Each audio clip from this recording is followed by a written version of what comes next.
तो चलिए दोस्तों, आपको ऑल सब्जेक्ट क्लासेस में वेलकम टू यू। तो कैसे हैं दोस्तों? आप बहुत अच्छे होंगे मेरे ख्याल से। तो चलिए मेरे प्यारे दोस्तों, आप लोग मेरे यूट्यूब चैनल से जुड़े और ढेर सारे लाभ उठाए मैथ में। जैसे कि आप लोग को बताए थे कि क्लास 10th और 12th का यहाँ पर एनसीईआरटी पैटर्न लगातार तैयारी करवाई जाती है। तो चलिए दोस्तों, आज फिर से हम लेकर आए हैं आपको एक्सरसाइज 3.1 का 7 नंबर, जिसमें कि आपको हम 1 से लेकर 6 नंबर तक आपको बता चुके हैं। तो दोस्तों, आप लोग ध्यान से इस वीडियो को देखें ताकि आपको सवाल ध्यान में समझ में आए। आपको मैट्रिक्स चैप्टर पूरा इजी है, अगर आप समझ गए तो आपको 13 नंबर आपके मुट्ठी में है। तो दोस्तों, आप ये 13 नंबर जाने नहीं दीजिए, 13 नंबर को मुट्ठी में पकड़ लीजिए। और तो चलिए दोस्तों, आज आप लोग सीखिएगा एक्सरसाइज 3.1 का क्वेश्चन नंबर 7, जो कि मैट्रिक्स चैप्टर में है, जो कि समीकरण इतना इतना दिया हुआ है। आपको बोल रहा है ए, बी तथा डी का मान ज्ञात करें। तो दोस्तों, आप लोग अगर मेरे यूट्यूब चैनल से नए जुड़े हैं तो सब सर्च करें यूट्यूब बॉक्स में अभिनंदन सर पूर्णिया, तो पहले आएगा मेरा चैनल और उस पर जाकर लाल बटन वाला जो होता है यहाँ कोना में सब्सक्राइबर वाला उंगली से ऐसे डलाए और बेल आइकन बटन जरूर दबाएं, तो ताकि हम जब भी वीडियो अपलोड करें तो सबसे पहले आपको नोटिफिकेशन मिले और ढेर सारे स्टूडेंट को जुड़ने के लिए बोलिए। तो चलिए हम बिना लेट किए तो हम अपना टॉपिक पर बात करते हैं। एक्सरसाइज 3.1 का क्वेश्चन नंबर 7। अगर आप लोग क्वेश्चन नंबर 1 से लेकर 6 तक नहीं देखे हैं तो मेरे यूट्यूब चैनल पर जाए अभिनंदन सर को सर्च करें, आपको पहले ही मिल जाएगा, तो जाकर वहां पर सारा वीडियो देख सकते हैं। चलिए दोस्तों, अब अपना टॉपिक पर बात करते हैं। तो चलिए, समीकरण दिया हुआ है, समीकरण इतना और इतना इतना और इतना बराबर ए तथा ए से ए बी तथा डी का मान ज्ञात करें। तो हाल चालू है, तो चलिए हाल चालू स्टार्ट है। ए माइनस बी बराबर 2a plus C, 2a minus B 2c plus D बराबर इतना इतना है। तो चलिए दोस्तों, अब हल करना स्टार्ट करते हैं हम लोग। तो चलिए, पहला समीकरण इसको मानते हैं समीकरण। चलिए फर्स्ट निकालते हैं। चलिए, a minus 1 a minus B बराबर हो गया -1 फर्स्ट समीकरण, और 2a माइनस बी बराबर हो गया 0 सेकेंड समीकरण, और इधर हो गया 2a प्लस सी बराबर 5 2c प्लस डी बराबर आपको 13 समीकरण। अगर आप लोग बोर्ड को दिखाई दे रहा होगा तो दोस्तों, प्यारे दोस्तों, आप लोग स्क्रीनशॉट लेकर सवाल को लिख सकते हैं और आप धीरे धीरे देख सकते हैं वीडियो को देखकर। सवाल ये है, इसको मैंने इसके बराबर ये होता है और इसके बराबर ये होता है, इसके बराबर ये होता है और इसके बराबर ये होता है, ठीक है।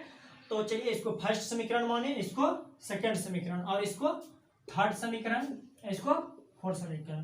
First equation, second equation, third equation और फोर्थ इक्वेशन।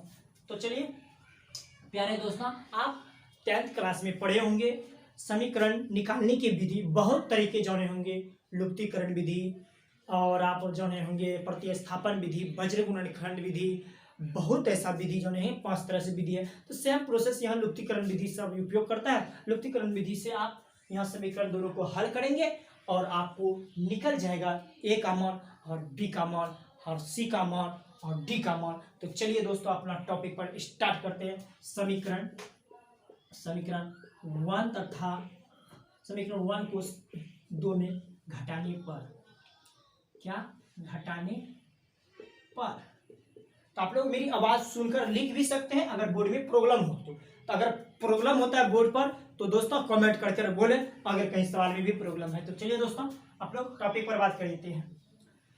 चलिए, समीकरण 1 तथा 2 को घटाने पर समीकरण घटा में चिन्ह बदलता है।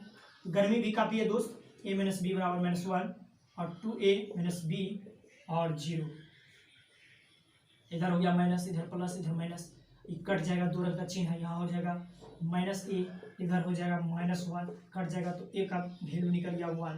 तो a का वैल्यू निकल गया, तो आप यहाँ लिख सकते हैं समीकरण a का मान, समीकरण 1 में लिख दीजिए, समीकरण 1 में a का मान रखने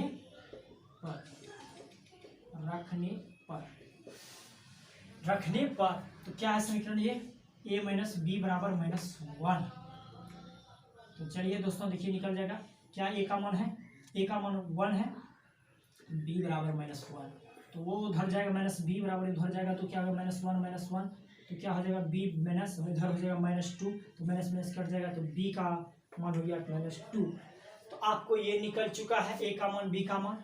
तो चलिए ए बी का मान निकल चुका है तो फिर देखिए ए का मान अगर हम समीकरण 3 में रखते हैं तो सी का मान निकल जाता है दोस्तों। तो चलिए यहाँ लिख सकते हैं फिर समीकरण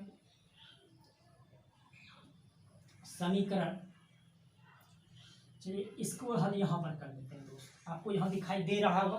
तो चलिए समीकरण 3 में ए का मान रखने पर क्या होगा समीकरण सी क्या है 2ac बराबर 5। तो इसमें ए का मान रखना है, ए का मान क्या है 1 तो 1 क्या है 1 + c बराबर 5 हो जाएगा 2 + c बराबर 5 तो c बराबर होगा 5 - 2 तो इसलिए c बराबर वैल्यू हो जाएगा 3।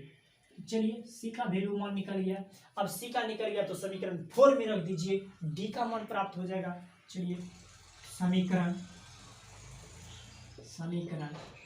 4 में c का मान रखने पर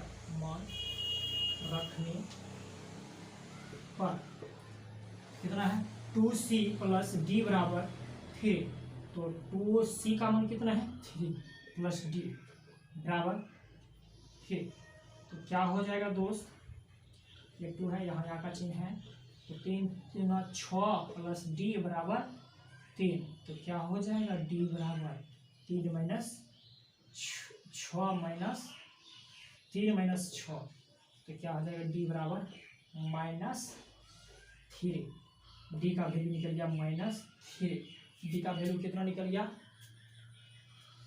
चलिए यहाँ क्या था 2c था, सवाल देखिए पहले तो थोड़ा सा लग रहा है दोस्तों गड़बड़। तो चलिए दोस्तों सब सही था, यहाँ 3 होगा दोस्तों, यहाँ 3 है तो सॉरी मिस्टेक, यहाँ 3 होगा।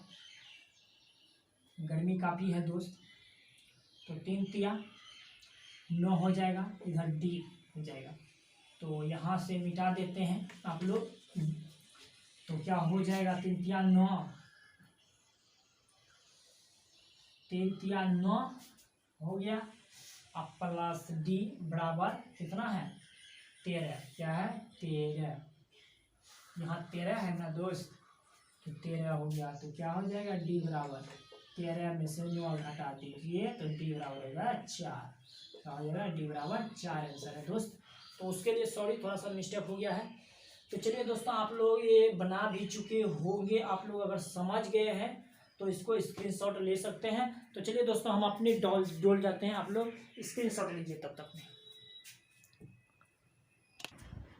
तो चलिए दोस्तों आपको बोले थे कि ये सवाल बना चुके होंगे, समीकरण इतना इतना दिया था तो आपका ए का मान निकल गया 1 और बी का मान निकल गया, बी का मान कितना निकला, बी का मान निकल गया 2 कितना निकल गया बी का मान 2 माइनस माइनस कट गया तो बी का मान कितना निकला, इसलिए बी का मान 2 तो घेर देते हैं और सी का मान निकला 3 और डी का मान निकला 4। आप लोग को अगर इस बोर्ड को दिखाई दे रहा है तो दोस्तों वीडियो को रोक कर लिख लीजिए या तो स्क्रीनशॉट ले सकते हैं, धीरे धीरे स्लो मोशन में देखिए, अगर आपको समझ आता है तो आप लोग लाइक और कमेंट जरूर करें दोस्तों। चलिए अब हम क्वेश्चन नंबर 8 पर प्रवेश करते हैं। तो चलिए आप लोग स्क्रीनशॉट ले लीजिए, ले लिए। तो चलिए दोस्तों जैसे कि हम बोले थे क्वेश्चन नंबर 8 7 का सोल्यूशन हो चुका है। तो क्वेश्चन नंबर 8 में क्या करता है, आपको कोई नया ऑब्जेक्टिव सोल्यूशन कर कर बताता होगा, लेकिन हम ऑब्जेक्टिव आपको सोल्यूशन के साथ और अर्थ के साथ सही समझा कर आपको बताएंगे, आप जरा ध्यान से तो देखिए। चलिए तो चलते हैं फर्स्ट।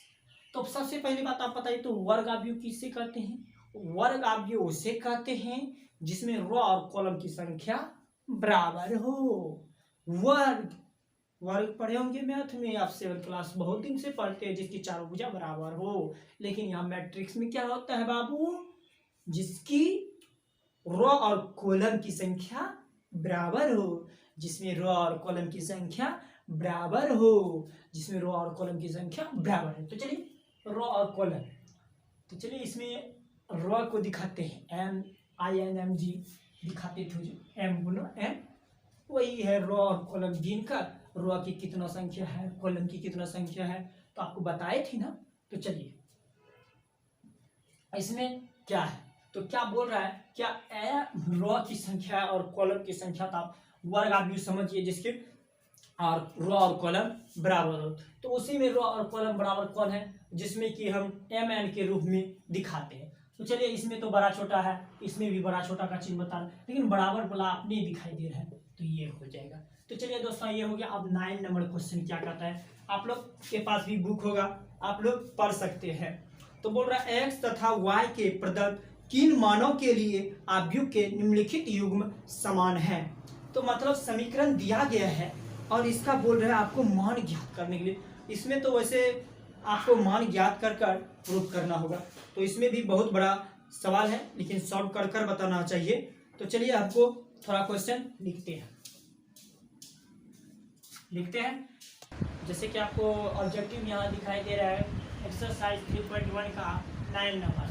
तो चलिए आपको 9 नंबर दिखाई दे रहा है, तो ऑप्शन इधर है, वो आपको पढ़कर सुना ही दिए हैं। तो चलिए क्वेश्चन इतना बराबर इतना दिया, इतना बराबर इतना, और इतना बराबर इतना है, और इतना बराबर इतना।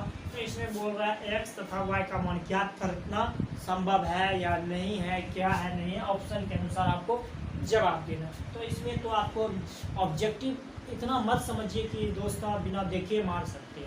ऑब्जेक्टिव आपका एक सब्जेक्टिव का बाप है, ऑब्जेक्टिव एक आपका सब्जेक्टिव का बाप है, क्योंकि उसको हल कर कर आपको मारना पड़ता है, समझ गए ना।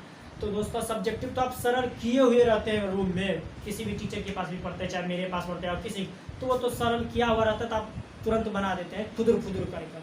लेकिन दोस्तों ऑब्जेक्टिव फुदुर फुदुर कर कर नहीं बना सकते, ऑब्जेक्टिव को भी सॉल्व करना चाहिए, ताकि तब आपको एक्यूरेट आंसर दे। हाँ ऑब्जेक्टिव भी मारता है जो कि एक्यूरेट मार दिए, जो फार्मूला पर टिका हुआ है ना, जो फार्मूला से बना हुआ है। तो दोस्तों ये फार्मूला से तो नहीं है ना। तो चलिए आप कॉन्सेप्ट के साथ एक एक पॉइंट के साथ सरल करते देखते हैं किसका मान मिलता है x और y का। नहीं मिलेगा, जो नहीं होगा वो टिक लगाएंगे। चलिए बिना सोचे समझे नहीं, तुक्का नहीं, सोच समझकर। मैथ है दोस्तों, तो मैथ से डरना नहीं, मैथ से खेलना है दोस्तों, मैथ से डरना नहीं, मैथ से खेलना। आपका ध्यान किधर है, आप लोग का यूट्यूब पर ध्यान किधर है, गणित का जादूगर इधर है यूट्यूब पर। तो चलिए दोस्तों यहाँ मिलते हैं आप लोग। तो चलिए फर्स्ट मानते हैं, इसके बराबर क्या है, 3x + 7 = 0। तो फर्स्ट समीकरण है, इसको हल करते ही जाते हैं। चलिए दोस्तों 3x = 7, 3x बराबर हो जाएगा -7, तो क्या हो जाएगा x बराबर -7, क्या हो जाएगा -7/3। क्या x बराबर -7/3 कहीं दिखाई दे रहा है, x बराबर -3/7 कहीं नहीं दिखाई। तो चलिए ये भी फ्लॉप है अभी।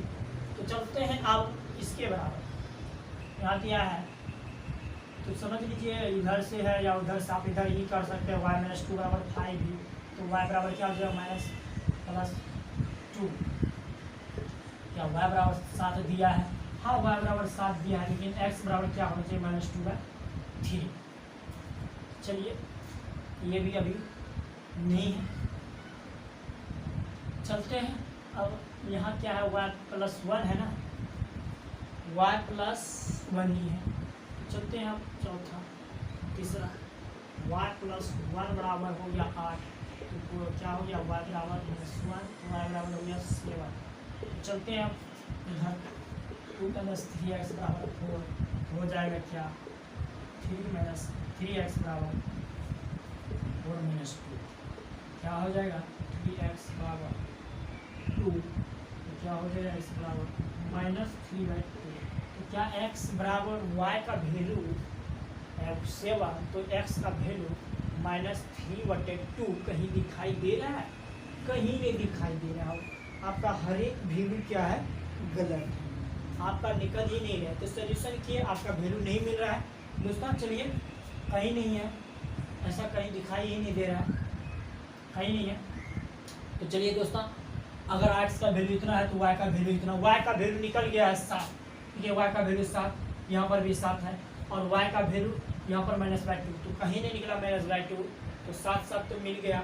और x का वैल्यू 3/2, 3 कहीं 2 है नहीं किया, वहाँ 2/3 है, माइनस में है, प्लस में है, उल्टा। तो चलिए इसमें नहीं है, होना ऑप्शन नहीं है, तो इसका मतलब हुआ ज्ञात करना संभव नहीं है।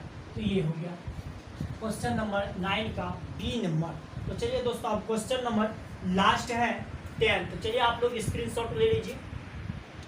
तो क्वेश्चन नंबर 10 का है 3 गुना 3 कोटि के ऐसे अवयव की कुल कितनी संख्या होगी जिनकी प्रत्येक प्रविष्ट 0 हो या 1 हो। मतलब ये जो है कोटि बराबर आपको दिया है, कोटि बराबर दिया है क्या, कोटि बराबर आपको दिया है 3 गुना 3। तो आपको निकालने के लिए बोल रहे हैं वैल्यू दिया है, पहला का वैल्यू है आपका कितना दिया है 27, और दूसरा का वैल्यू है 18, तीसरा का 81 और है 512 डी का 512। तो कैसे हुआ 512? मतलब ये बोल रहा है यदि 3/3 कोटि के अवयव की कुल कितनी संख्या होगी जिनके प्रत्येक प्रविष्ट 0 हो या 1 हो। तो मतलब ये कोटि जो है 3/3 कितना हो गया 9, कितना हो गया। मतलब ये पूछ रहा है कोटि जो है 2 होता है ना, कोटि मतलब 2 पर पावर ये बोल रहा है 3 गुना 3 है, तो मतलब 2 पर पावर 9, तो जिसका वैल्यू है 512। तो दोस्तों आप लोग समझ चुके होंगे, तो क्या होगा 2 पर पावर 9 किसका है 512। तो आज आपका पार्ट A4 था, भाग 4, जिसमें कि आपको क्वेश्चन नंबर 7, 8, 9, 10 खत्म हुआ। तो चलिए दोस्तों आज आपका ये क्वेश्चन था एक्सरसाइज 3.1 का, जिसमें आपको हम 1 से लेकर क्वेश्चन नंबर 10 तक बताए, जो कि एक ही पार्ट में आपको बताना होता उतना संभव नहीं है दोस्तों, बहुत लंबा समय हो जाता है। तो चलिए दोस्तों आपको शॉर्ट वीडियो इसलिए देते हैं ताकि पढ़ने में मजा आए और कम ही समय में अच्छा प्रोग्रेस करें। तो दोस्तों हम आपको एक्सरसाइज 3.1 का 1 का बता दिए हैं पूरा क्वेश्चन। तो चलिए दोस्तों आपको पूरा क्वेश्चन सॉल्व कर चुके हैं। अगर आप लोग जिस स्टूडेंट ने, जो मेरे दोस्त है, प्यारे भाई बहन जो नहीं देखे हैं, तो वो मेरे वीडियो पर जाएं और यूट्यूब पर जाएं, अभिनंदन सर पूर्णिया सर्च करें, आपको पहले ही मिल जाएगा। और लाल बटन वाला सब्सक्राइबर जरूर करें और जाकर मेरे यूट्यूब चैनल से जुड़ें और सारा क्वेश्चन वहां से देखकर आप कॉपी में एकत्रित करें, और जो समझ में नहीं आए कमेंट में जरूर करें। तो चलिए दोस्तों अगले वीडियो में हम मिलते हैं। जय हिंद, जय भारत, जय हिंद, जय भारत।